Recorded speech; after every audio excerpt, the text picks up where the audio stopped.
우리의 지갑은 왜 점점 얇아지고 있을까요? 월급은 그대로인데 마트에서 장을 볼 때마다, 해외 직구로 물건을 살 때마다 한숨이 나옵니다. 모든 것이 비싸게만 느껴지는 이 현상의 배후에는 매일 아침 뉴스에서 스쳐 지나가는 하나의 숫자가 있습니다.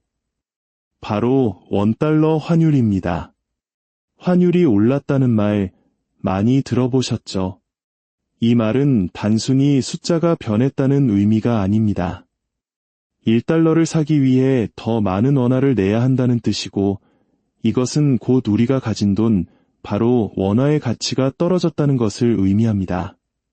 가만히 앉아 있어도 우리의 자산이 녹아내리고 있는 셈입니다.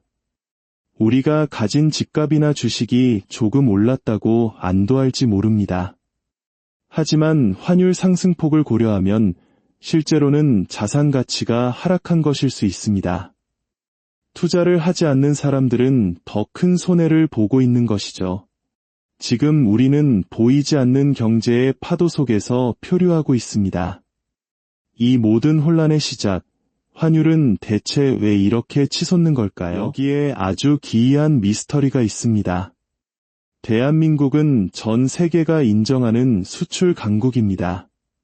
반도체, 자동차, 선박을 팔아 엄청난 달러를 벌어들입니다. 통계상으로 우리나라는 무역 흑자, 경상수지 흑자를 기록하고 있습니다. 올해 들어서만 800억 달러가 넘는 흑자를 냈고 연말까지 1000억 달러 돌파가 확실시됩니다. 상식적으로 생각해보면 이렇게 벌어들인 달러가 국내로 쏟아져 들어와야 합니다. 서울 외환시장에는 달러가 넘쳐나고 달러의 가치는 떨어져야 정상입니다. 즉, 환율은 안정되거나 오히려 하락해야 맞습니다. 하지만 현실은 정반대입니다. 시장에는 달러가 메말라가고 원화 가치는 끝없이 추락하고 있습니다. 벌어들인 그 많던 달러는 모두 어디로 사라진 것일까요? 보이지 않는 손이 달러를 국외로 빼돌리고 있는 것일까요? 오늘 우리는 그 사라진 달러의 행방을 추적해 보겠습니다. 첫 번째 용의선상에 오른 것은 바로 서학개미들입니다. 밤잠을 설쳐가며 미국 주식에 투자하는 우리 개인 투자자들이죠. 그들은 더 높은 수익률을 찾아 원화를 달러로 바꿔 미국 시장으로 향합니다. 이는 시장 경제에서 지극히 당연하고 현명한 선택입니다. 하지만 이들이 해외 주식을 사기 위해 바꿔나간 달러의 규모는 무려 1963억 달러, 우리 돈으로 거의 300조 원에 육박합니다. 이는 대한민국 전체 외환보유고의 절반에 가까운 엄청난 금액입니다. 일부에서는 서학개미 때문에 달러가 유출되어 환율이 오른다며 이들에게 더 높은 세금을 부과해야 한다는 목소리까지 나옵니다. 하지만 근본적인 질문을 던져야 합니다. 그들은 왜 한국 시장을 떠나 낯선 해외 시장으로 가야만 했을까요? 그들을 탓하기 전에 국내 투자 환경이 그들에게 충분한 믿음과 비전을 주었는지 먼저 돌아봐야 할 것입니다. 두 번째, 더 큰 규모로 달러를 움직이는 주체는 바로 수출 대기업들입니다. 그들은 수출을 통해 벌어들인 막대한 달러를 국내로 가져오지 않습니다. 해외 법인 계좌에 쌓아두거나 미국 은행에 그대로 예금해둡니다. 왜일까요? 앞으로 환율이 더 오를 것, 즉 원화 가치가 더 떨어질 것이라 예상하기 때문입니다. 굳이 가치가 떨어질 원화로 바꿀 이유가 없는 것이죠. 심지어 그들은 내년, 내후년에 써야 할 원자재 수입 대금을 미리 지불하기 위해 서울 외환시장에서 달러를 사들여 자신들의 금고에 쌓아두고 있습니다. 시장에 풀려야 할 달러는 기업들의 금고 속으로 사라지고 오히려 시장의 달러를 흡수하고 있는 것입니다. 경상수지 흑자라는 통계 뒤에 가려진 보이지 않는 달러의 유출입니다. 기업들이 쥐고 있는 달러의 규모는 약 1,500억 달러로 추정됩니다. 하지만 서학개미와 대기업은 시작에 불과합니다. 대한민국 환율을 움직이는 가장 거대한 손, 세 번째 주체는 바로 국민연금입니다. 우리의 노후를 책임져야 할 국민연금 말입니다. 국민연금은 우리에게서 거둔 소중한 연금 보험료를 가지고 해외 자산에 공격적으로 투자하고 있습니다. 그들이 달러로 바꿔 해외에 투자한 자산의 총액은 무려 771조 원. 이는 달러로 환산 시 약 5,500억 달러에 달합니다. 대한민국의 비상금이라 불리는 외환보유고가 4,288억 달러인데 국민연금 혼자서 외환보유고보다 더 많은 돈을 해외로 가져간 셈입니다. 만약 국민연금이 해외 투자를 하지 않았다면 우리의 외환보유고는 1조 달러를 훌쩍 넘었을 것이고 지금과 같은 환율 대란은 없었을지도 모릅니다.